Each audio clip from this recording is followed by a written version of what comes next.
hello to you, the viewer. First of all, thank you for clicking onto this video. This is the first video of this format where I talk into a microphone and you listen and something plays in the background. But I really feel that I want to say what I'm going to say, and so I'm going to say it, funnily enough. Now this video is unscripted, so there may be some rambling and stuttering and maybe, but you know, I'm human, so it's what we do.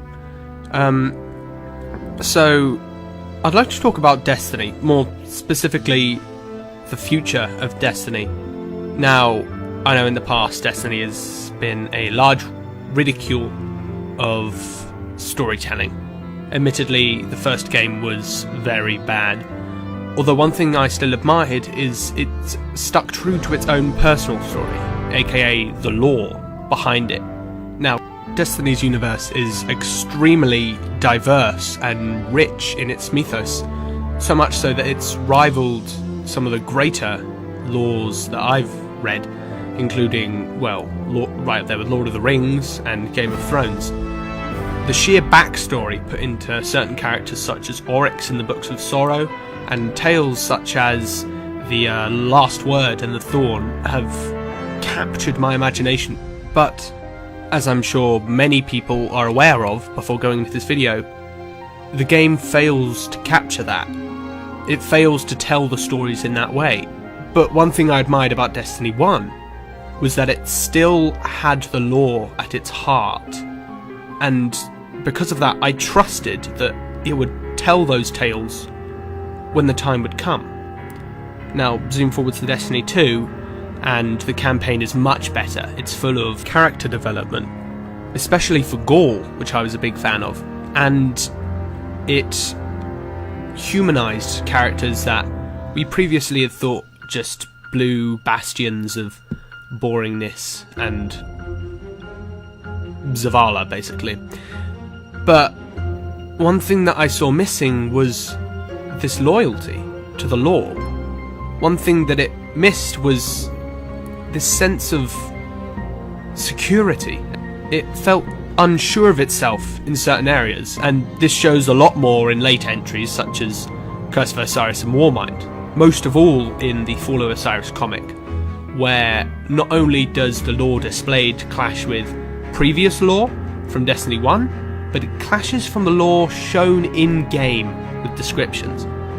Now personally, I feel that Warmind was one of the low points for the story, because, well, admittedly, it tried to build on the lore of Destiny 1 using Nokris and Zol, but it did so in such a terrible manner that I was left feeling not disgusted, but along those lines. The fact that the writers could not have the common decency to write an actual coherent story for these characters was appalling. And I feel a big problem with this is the lack of setup and payoff. Now, setup and payoff is quite simple, really. Basically, it's when something is set up early on, and then it's paid off later. So, for example, in Lord of the Rings, when Gimli says, "Nobody tosses a dwarf," and then in the next film, he says to Aragorn, "You'll have to toss me." That's a setup and a payoff, and it creates this sort of mini arc. Now, in Warmind, this is where it shows mostly. For example, when Anna Bray says, "Perhaps this is where all the questions will turn into answers," that's a setup. But it's never paid off. We wait for 4 missions of badly done story, and we don't get any payoff. We don't get any information except for the odd handoff line about Nokris being a necromancer in the strike, or Zol turning against the other worm gods. And it's just sad, because, look, I'm 15, I'm writing a novel, and I understand this principle. I'm one person writing a story, and Warmind had a team of decades-old writers on it, and they couldn't come up with something coherent enough to tell a proper story.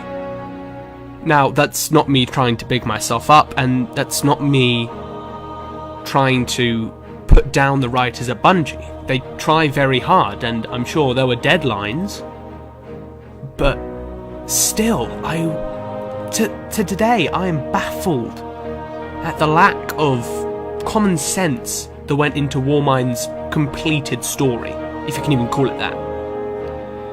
But to get back to Destiny 2, I thought that its story was a huge step forward for the franchise, and it did have setup and payoff.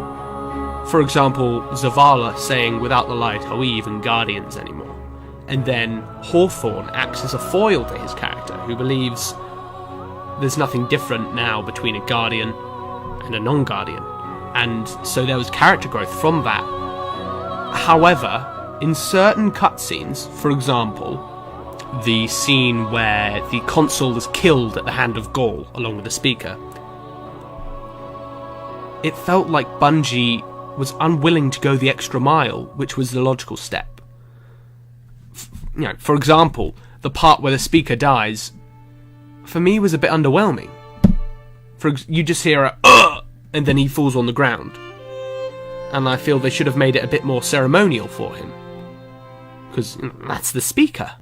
You know? You don't kill Bill Nye off like that. Nor the voice like that. And then, Consul's death, I feel missed an opportunity to link back to Destiny 1.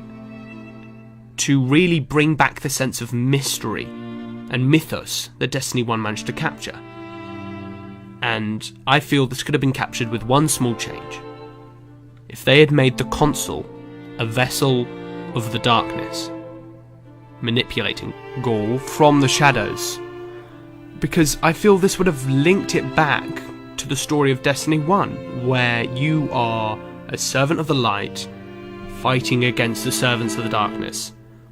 And of course there was that big retcon in between, and it was unsure whether the darkness was real or not. Thanks for that, Luke Smith. But basically, this would have created a sense of continuity, and through the use of the character of Consul, it would have felt like the world was bigger than we thought it was. It would have brought us back to that feeling of Destiny 1, where we're sitting on top of the tower looking at the Traveller and thinking, wow, this world is a mystery. And so bringing the Consul as an agent of this unknown force, I mean, you could sure still have him strangled by Gaul to show Gaul's strength, but this would have made a sense of mystery for both new players and old, because we would have been reminded that yes, Gaul was this huge threat, he may have taken the Traveller from us, but there was a bigger threat on the horizon, one who was slowly awakening. And I feel nothing they could have done is given the character Luis a bit more consequence, because, you know, he's introduced to us as, well, literally, he's guiding us in a Traveller-sent dream, and it would have been nice to see that pay off in a way.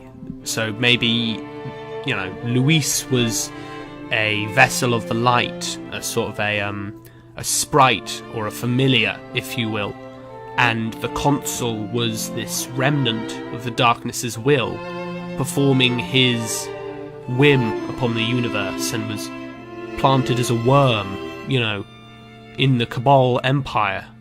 And I feel this type of storytelling would have brought us back to the epic that Destiny's lore is.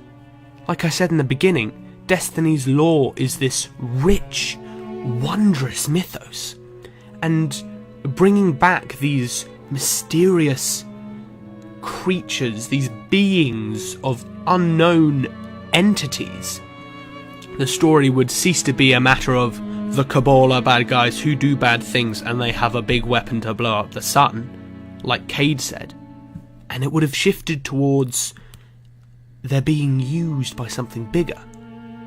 And so it would have given us, the player, a sense of dramatic irony, which is a phrase used to describe when the audience knows something that the characters do not. So, for example, a secret is revealed and none of the other characters know it, which in this case would be that Gaul was being manipulated in a way by the darkness.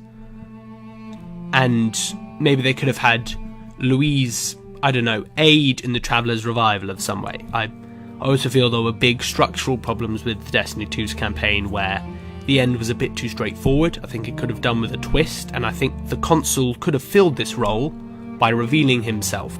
And I feel that in the future, Destiny needs this to be able to grow.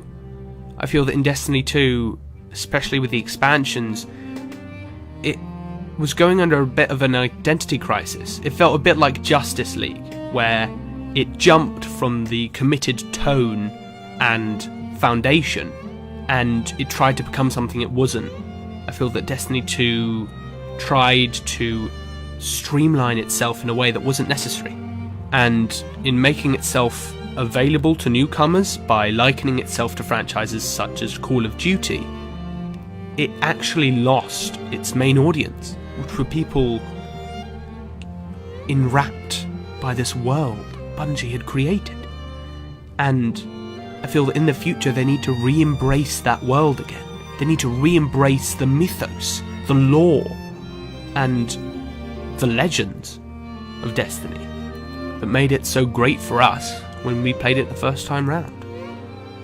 Now, I'm looking forward to Forsaken because I feel that the death of Cayde, may he rest in peace, is a brilliant narrative device to not only bring people back, but put incentive into the world of Destiny, and a sense of urgency that was lost, and also a sense of consequence, which again was lost in Destiny 2.